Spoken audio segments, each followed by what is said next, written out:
I still remember the first time I saw Jide. It was during my NYSC posting in Ogun State. He was tall, dark-skinned, and had this shy but confident smile that made my heart do something funny. He wasn't flashy, but there was something about him. He had big dreams. We became close. Not overnight, but slowly. He made me laugh. He listened. He told me about how he wanted to own a chain of barber shops. He had nothing at the time, just a pair of clippers and a rented room. But I fell for him. People warned me. "He's not in your class," they said. "You'll feed him till you die." But I didn't listen. I gave him everything. My time, my money, my heart. He didn't have a job for 2 years after NYSC, so I supported him. I gave him $350,000 from my small salary to start a salon. When his rent expired, I paid. When he was sick, I nursed him. I believed in him more than I believed in myself. So when he proposed with a cheap silver ring and shaking hands, I cried and said yes. I thought love had finally rewarded me. Oh, how wrong I was. Planning the wedding wasn't easy.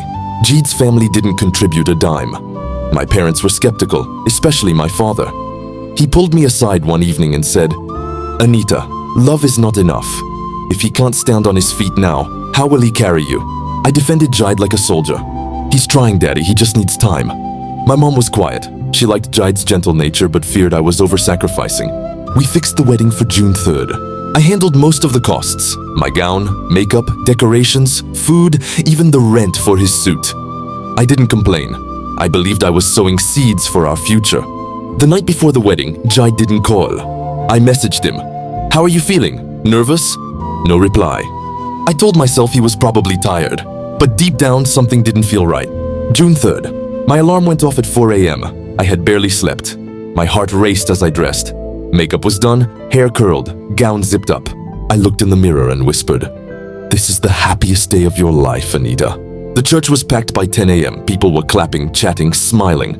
I waited inside a room with my maid of honor. But time ticked, and Jide hadn't arrived. I started calling, no answer. My cousin rushed out to call his groomsman. He didn't pick either. By noon, panic set in. People started whispering. My mother paced. Then the phone rang. My cousin picked it, listened, and froze. She pulled me aside and whispered, "Anita," Jide said, "he can't do it. He's sorry." I collapsed to the floor. I screamed. I cried. I begged them to tell me it was a joke. But it wasn't. The man I gave everything to left me at the altar. Hours passed. The guests left. Some stayed just to gossip. I sat outside the church in my wedding dress, mascara running down my face. My heart felt like someone had stabbed it with a knife and kept twisting it. My mom sat beside me, silent. My father didn't say, "I told you so." He just looked away, disappointed and broken for me. I felt worthless, used, humiliated. That was when a sleek black SUV pulled up. A man stepped out. He was tall, dark, well-dressed in white native. He looked at me like I was not a broken woman, but a queen. He walked slowly toward me and said, "Are you Anita?" I nodded. "My name is Dominic. Your friend Kioma invited me. I know this isn't the right time, but I need to speak with you." Dominic knelt beside me on the church steps. "I know this isn't the moment you expected, but I've known about you for a while. I've seen your photo, heard your story, and I came here today because I was hoping I'd meet you." I blinked, confused and angry. "I just got abandoned," I said. "You think I'm looking for a rebound?" He smiled calmly. "I don't think you're looking, but I believe you deserve something better. And if you'd let me, I want to give you a better story." I stood up. "You're insane," I said. "You don't even know me." "I know enough," he replied. "You stood by a poor man for years. That says everything I need to know about your heart."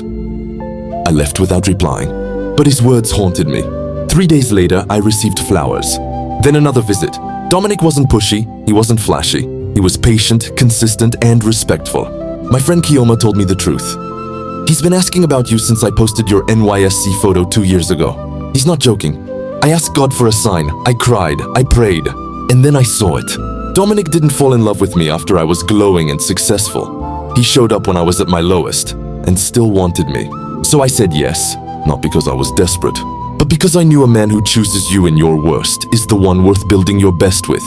It wasn't loud, just family and close friends. Dominic flew in a small team of decorators, bought me a new gown, but he didn't overdo it.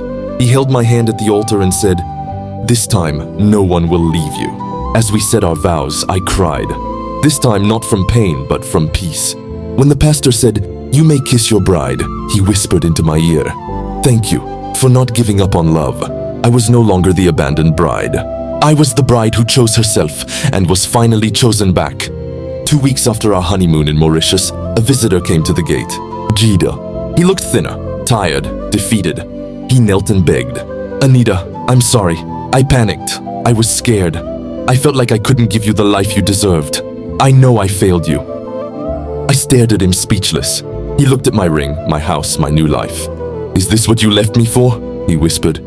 "No," I replied. "This is what came after you left me." He cried. But I had nothing left for him. Not anger, not love. Only silence. It took time. Even though I had a new husband, the trauma of my past still haunted me. I had nightmares. I doubted myself. But Dominic held my hand through it all. When I cried at night, he'd pull me close and whisper, "You're safe now."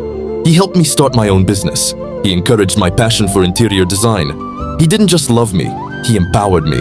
And slowly I healed, not just from Jide, but from all the years I thought I had to earn love.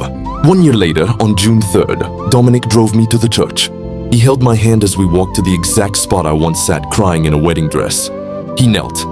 I didn't get the chance to propose properly last year, so today I want to ask again. Anita, will you marry me again? Every day, forever? I cried. This was no longer about revenge or pain. It was about love, real love. I once begged a man to choose me. Now, I was with a man who chose me daily, without begging. My name is Anita, and I am no longer the girl who was left at the altar.